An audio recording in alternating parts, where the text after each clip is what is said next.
नमस्कार मंडळी, स्वागत आहे तुमचं आमच्या चॅनलमध्ये। आवाज महामुंबईचा, शोध बातमीचा, कौल मनाचा। चला तर मग आमचे चॅनल लाईक करा, शेअर करा आणि सबस्क्राइब करा। धन्यवाद।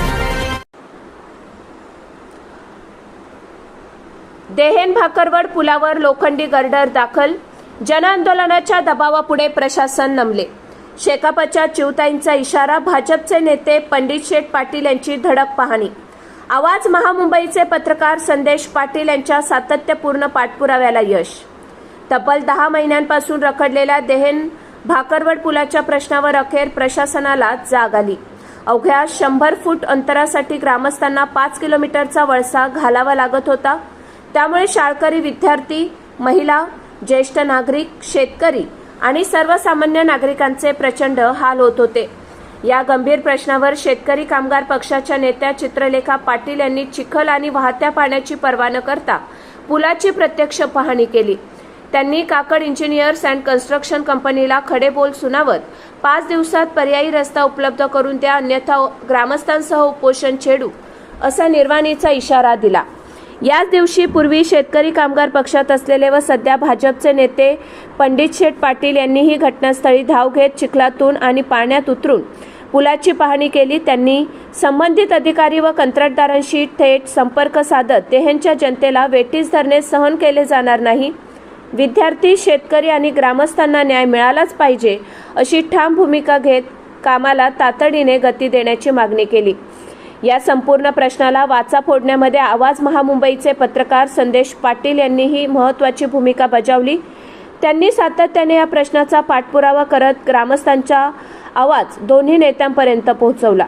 रखडलेल्या पुलामुळे नागरिकांवर ओढवलेल्या संकटांची तीव्रता मांडली आणि हा विषय सातत्याने लावून धरला। त्यांच्या पाठपुराव्यामुळे हा प्रश्न अधिक ठळकपणे समोर आला आणि प्रशासनावर काम सुरू करण्यासाठी दबाव निर्माण झाला। चिवताई पाटील, भाजपचे नेते पंडित शेठ पाटील, ग्रामस्थ आणि आवाज महामुंबईचे पत्रकार संदेश पाटील यांच्या सातत्यपूर्ण पाठपुराव्याला अखेर यश मिळाले। 5 दिवसांचा अल्टिमेटम देण्यात आला असला तरी दुसऱ्याच दिवशी पुलासाठी लोखंडी गर्डर घटनास्थळी दाखल झाले आणि रखडलेल्या कामाला प्रत्यक्ष गती मिळाली। आता ग्रामस्थांची एकच अपेक्षा आहे, पूल लवकरात लवकर पूर्ण करून नागरिकांची कायमची गैरसोय दूर करावी। आवाज महामुंबईचा चॅनेलसाठी संदेश पाटील, अलिबाग।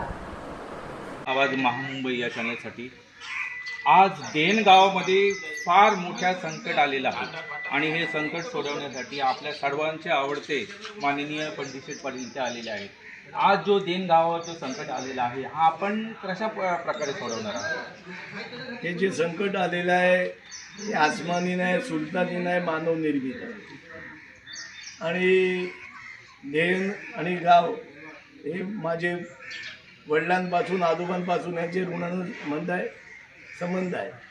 मी सकाळीच फेसबुकवरती बातमी वाचली, तुमच्या कुणी ग्रामस्थांनी टाकली होती, संपर्क तुटला आहे। ब्रिज तुटलेला नाही, पण पूर्ण वेळेत काम न झाल्यामुळे वरचा स्लॅब टाकायचा राहिलेला आहे आणि त्याच्यामुळे भाकरवड जे गाव आहे तिथून देनला यायला 5 मिनिटं काय 2 मिनिटं लागतात, पण आता यांना शिगाव मार्गे जायला लागेल। त्याच्यामुळे शाळेचं दळणवळण तुटलेलं आहे। मी आपत्ती व्यवस्थापन यांना फोन लावला पण दुर्दैवाने त्यांनी फोन उचलला नाही, पण या डिपार्टमेंटचे एक्झिक्युटिव्ह इंजिनियर यांनी सकाळी फोन घेतला माझा आणि AC मॅडमनी उचलला नाही। तर माझी आपल्या माध्यमातून मागणी आहे की तात्पुरती स्वरूपाची उपाययोजना सार्वजनिक बांधकाम खात्याने करावी, मग जेणेकरून जे शाळेत जाणारे विद्यार्थी आहेत किंवा स्कूटरवाले आहेत त्यांना दिलासा मिळेल। मी तशी मागणी खाडे मॅडमकडे केली आणि ती त्यांनी मान्य केली। येत्या 2-4 दिवसामध्ये तो फूट ब्रिज होईल, जेणेकरून 4 व्हीलर येणार नाही पण 2 व्हीलर येतील आणि ग्रामस्थांना चालत जाता येईल। माझी शाळेची मुलं आली हे फोटो दाखव, उतरून देत सध्या ना। माझी दुसरी मागणी आहे की या कामाची कार्यादेश गेले सप्टेंबर 25 दिले होते आणि आता 26 जून संपत आला आहे।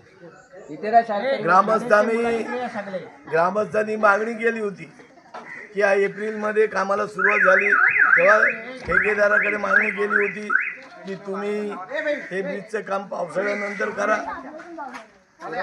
पण ठेकेदार ऐकला नाही आणि जे स्टील वापरायला पाहिजे त्या पद्धतीचं स्टील वापरलेलं नाही आणि जो मधला पिलर आहे तो पण क्षतिग्रस्त झालेला आहे.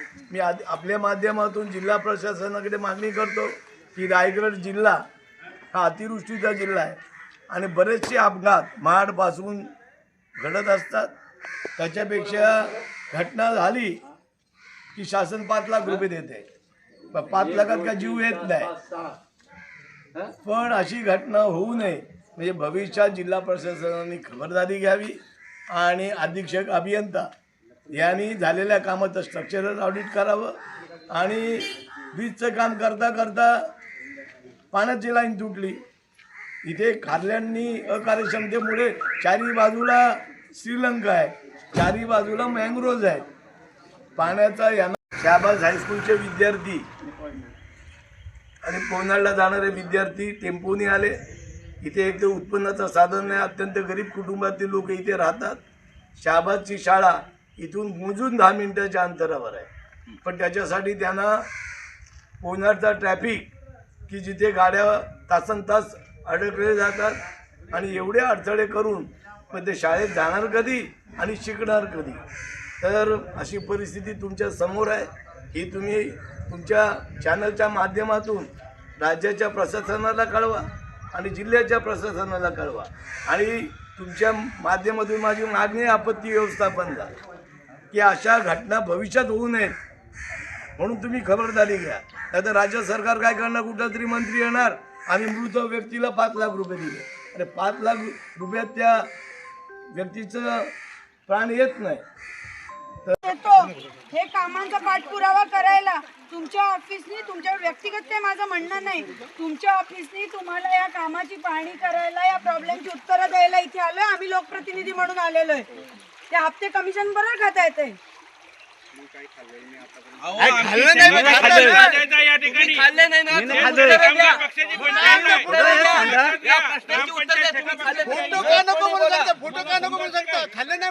बोला तुम्ही कॉन्ट्रॅक्ट कोणाला दिलं माहिती नाही. मला 2 उत्तरं पाहिजे. कॉन्ट्रॅक्ट कोणाला दिलं, किती तारखेला दिलं आणि किती पैसे त्या कॉन्ट्रॅक्टरला दिलेले, हे 3 उत्तरं मला पाहिजे. कॉन्ट्रॅक्ट कोणाला दिलं नाही, माहितीचा अधिकार मी टाकलेला आहे ऑलरेडी.